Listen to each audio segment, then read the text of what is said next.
2020 жыл 1 август күнү 120 000 сомго контейнерди мага саткан.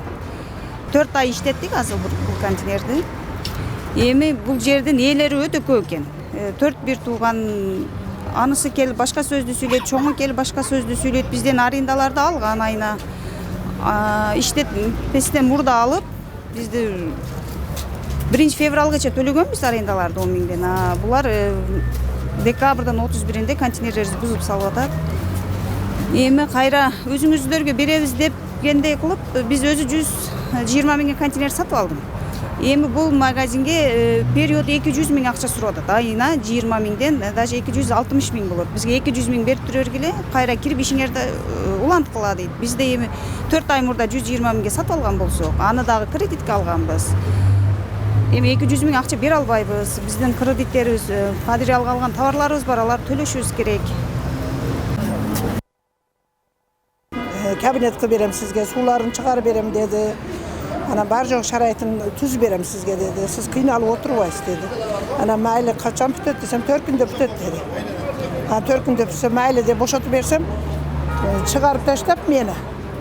Кийин мындай кылып салып туруп, эми 200 000ден арендага беребиз, сизге бербейбиз, башка бирөөгө беребиз деп атат да. Эми ушунча адам баарыбыз ушул жерде отурганбыз да. Ушул жерде отурганбыз. Ошого мэрияга барсак токтотобуз деди. Келишип, силерди отургузабыз, болбосо иштеп таштайбыз деди.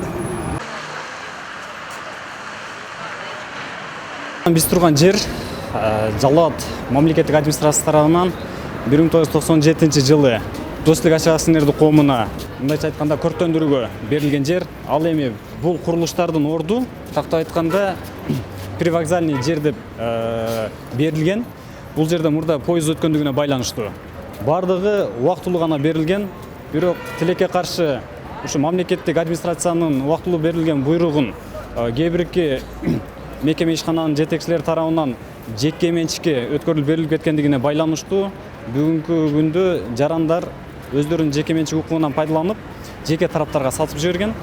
Ал боюнча Жалал Абад шаардык мэриясы аталган иштерди токтотуу боюнча Жалал Абад шаардык сотуна дуарыз менен кайрылганбыз.